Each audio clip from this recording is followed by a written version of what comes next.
What a time to be alive.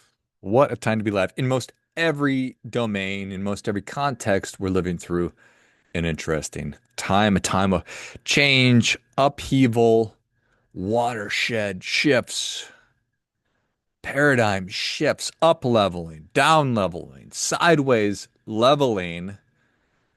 Does that make sense? I don't even know.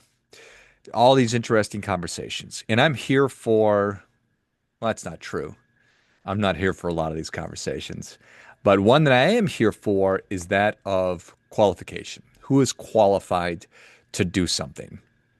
And I think that this first came to light, at least came onto my radar, conversation about the situation, the whatever is going on over in Israel, and people saying, well, you're not qualified to do that. You are not a journalist. You have no experience. You're a podcaster. You're da, da, da, da, da, da, da. I think it's really interesting. And unsurprisingly, the incumbents, your legacy traditional mainstream media, they're the people screaming the loudest saying, you non people outside of that group, so you podcasters, you have no qualification. You don't have any justification, no experience, whatever it might be, to be having conversations or talking about these things. And obviously, my first impulse is to say, well, you can F right off. Nobody's going to tell me or anybody else that you can't do something. And isn't that also a bit of an indictment on you for maybe potentially abdicating your responsibility that's caused people to turn the volume on you down and to turn the volume on somebody else up? And obviously, the truth is somewhere in the middle, as it always is. Three sides to every situation. Uh, who's right, who's wrong, where the truth is, kind of a thing. So, what is it makes somebody qualified to be anything? This is something you've ever thought about. What makes somebody qualified to be a teacher? Just go to school, get a degree, get a certification. Now I'm a teacher. What about a personal trainer? What qualifies somebody to be a personal trainer to help somebody else with their physical success, be it stronger, be it weight loss, whatever it might be? What qualifies somebody to do that? What about a financial advisor? What qualifies somebody to be a financial advisor? Is it a license? Is it passing a course?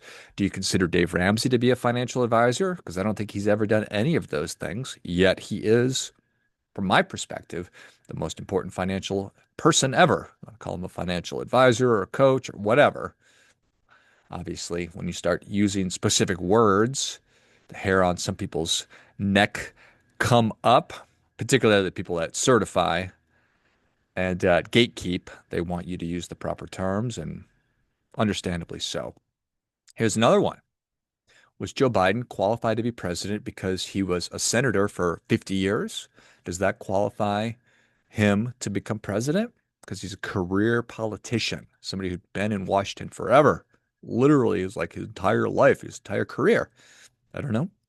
What about Donald Trump? Is he qualified or is he disqualified because he's never held an elective office or elected office?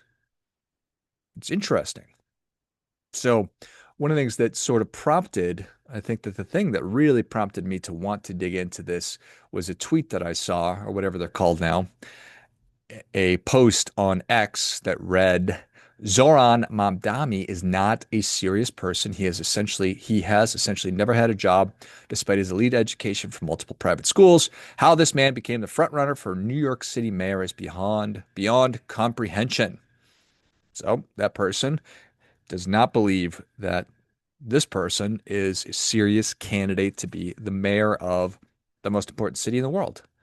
Now, I don't know if he is or he is not, but this is obviously germane to my thought process on this. So going back again, what is it that qualifies someone for something? Is it education? Is it experience? Is it your ethics? Is it your level of intelligence? It's interesting. The label, the qualified label, is combining capability. Can you do the thing? It's combining trust. Should you? be doing this thing? Relevance, are you the right person for the specific situation? So that determines how formal or informal, or rather the stakes of the thing determine how informal or formal those qualifications must be. If it's the most important thing in the world, like the President of the United States or the mayor of New York City or the physician who's about to operate on you or a loved one, those are pretty high stakes. Versus if I'm just trying to figure out where I want to eat tonight, that's maybe not quite as big of a deal. So here's an equation that I want you to wrap your brain around or allow to crawl into your ear, into your brain, and roll around a little bit. And I'll put this in the notes of the show as well, so you can just look at it visually. Qualified equals capable plus trusted plus relevant. So qualified equals capable plus trusted plus relevant. So I think that that's a fair equation for determining whether or not somebody's capable or rather qualified to be doing the thing that he or she is doing. Because it's possible to be capable but not trusted. It's possible to be trusted but not relevant. So think about it like this. Somebody who is a highly, highly capable physician, surgeon, but maybe unfortunately they've become a drug addict. So they are not trusted in that scenario. Highly capable, but just not trustworthy at this point in their life. Hopefully, this fictitious person that I just made up is able to get their life turned around and be back in the operating room in no time. What about relevance? I could be capable. We'll just use me.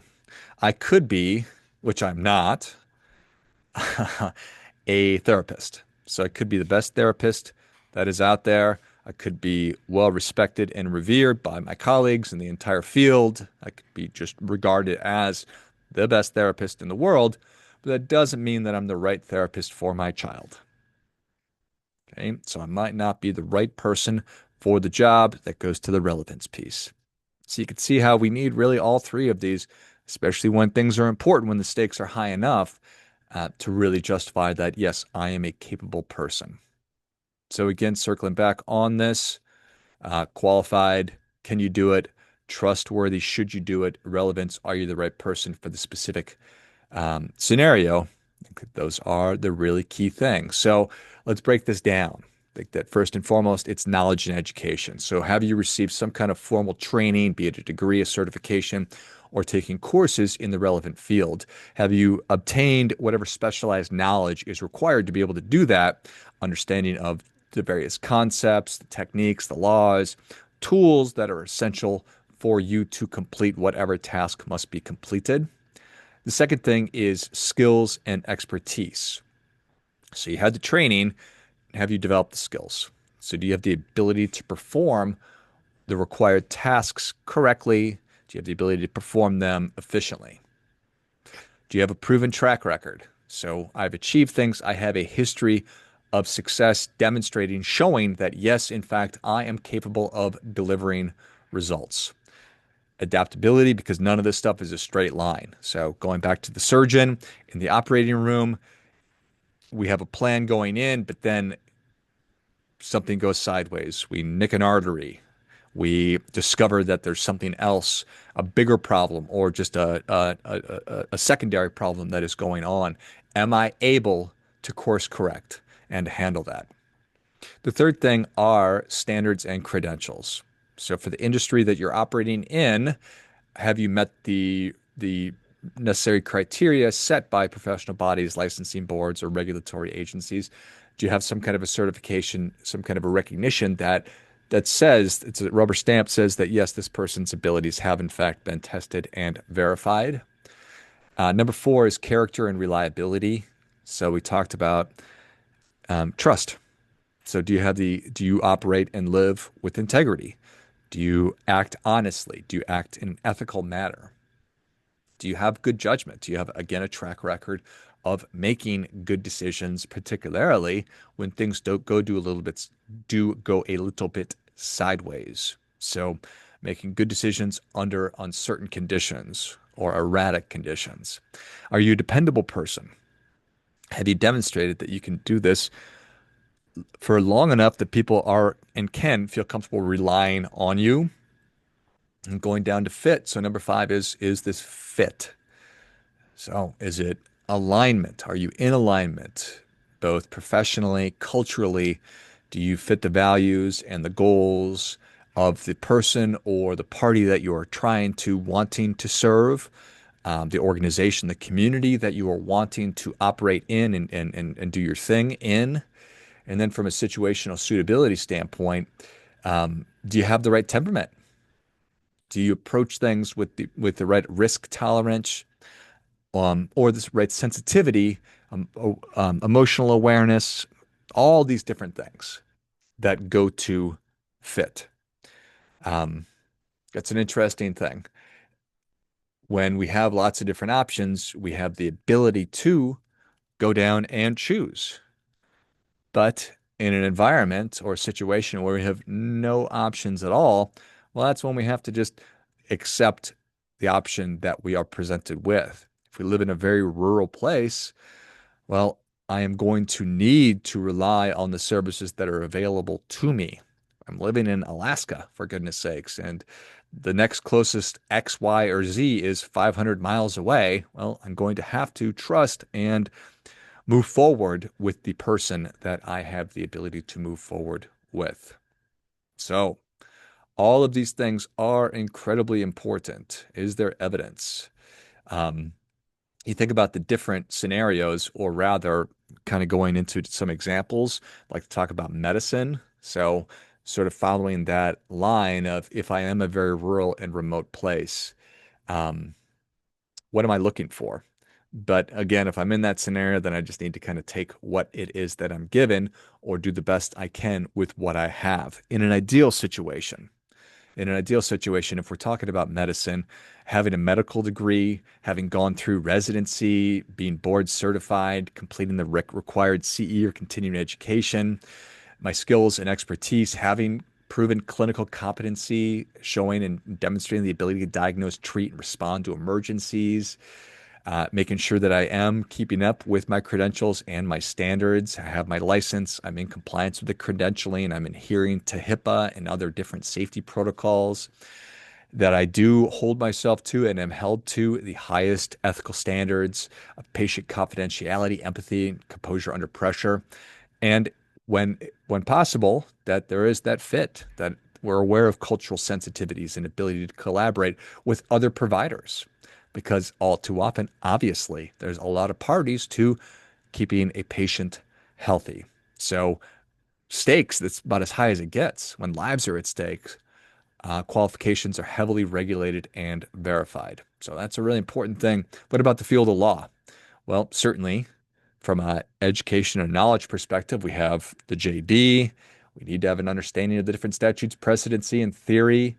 I need to have the ability from a skills and expertise standpoint to research and write and negotiate. And if I'm to be in a trial, to have skills in the courtroom, I need to have passed the bar. I need to remain in good standing with the state bars. I have an ethical duty to represent clients within the law and to avoid any conflicts of interest. Certainly, from a context perspective, as well as medicine, there's a lot of specialization to make sure that I'm working with the right professional.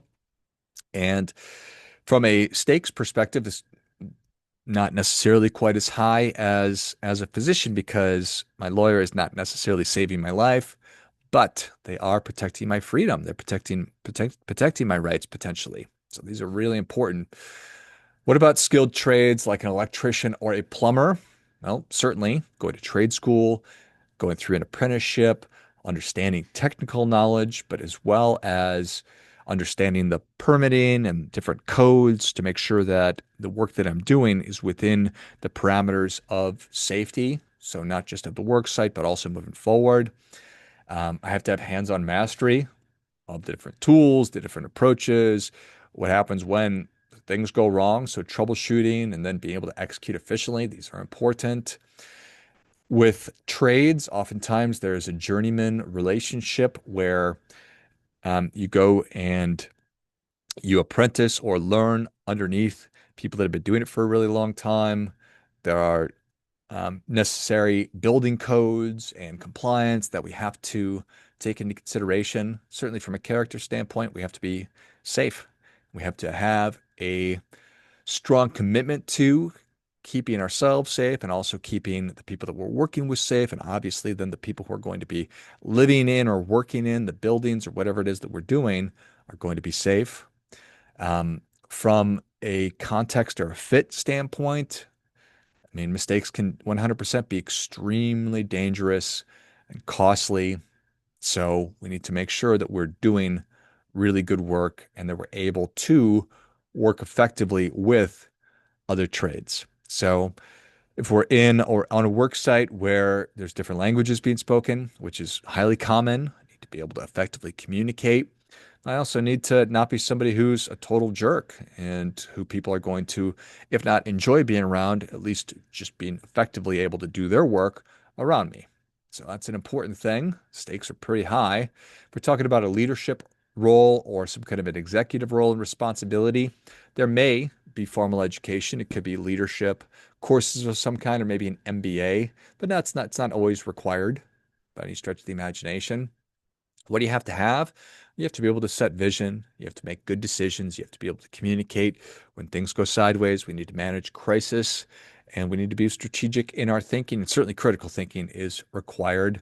Standards and credentials, there are fewer here, certainly, because just because. I think that a lot of the time the qualification can hinge on the track record and the trust that you have from previous boards, or you could look at it like stakeholders. Who else is responsible? Who else is responsible? Oftentimes, as the CEO or an officer of a company, you are a fiduciary, so you're legally responsible for the decisions that you make. It's really important. And you need, if you're going to be an effective leader, you have to demonstrate integrity, the ability to inspire confidence and teamwork and help people to be resilient because business is a challenging and messy thing too. So from a fit, we have to be aligned with the values. Certainly, you must have if you are the founder of a company, you are setting the values more often than not. So then it's incumbent on you to be making sure that you're bringing in people that share the values. If you are CEO, making sure that your values are aligned with the values of the organization that you're coming into. So it's really an important thing. You can keep going with each one of these things, and I think it's valuable. Like, what do you think about a teacher? Stakes are pretty high there, maybe not quite as high. But if you think about it in the context of this is the person who your child is probably going to be spending the most time with. And if you shift the thinking there, well, I think you can map on all the different variables and everything we've been talking about onto that, certainly. Airline pilot, definitely. Police chief, definitely. Mayor, certainly. What about medical school student? Even just getting into medical school. Make sure that people are qualified for that. What about the police academy? Want to make sure that people are qualified to get into the police academy. What about soldiers? So, strongest fighting force, our military ever.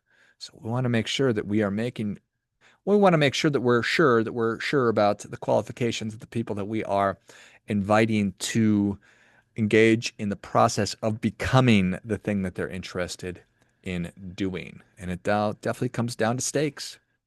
Definitely comes down to stakes. So I think it's an interesting conversation. I think it's worth having. I think it's worth thinking about and you making up your mind about what you think is true and what is accurate.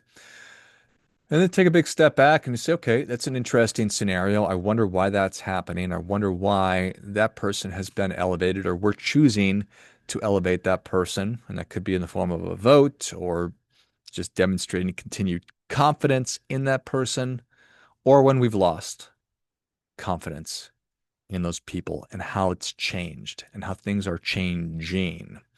And from what could be perceived as or considered the ashes of a particular industry, what's going to rise up, what's going to take its place or take the person's place, or the institution's place. Because what was is not necessarily what is, and certainly not what will be. So, as always, are you qualified to do what you do? am I qualified to do what I do? Well, hopefully this framework will help. But here's one thing I know for sure, is that in order to do your part, you need to be doing your best.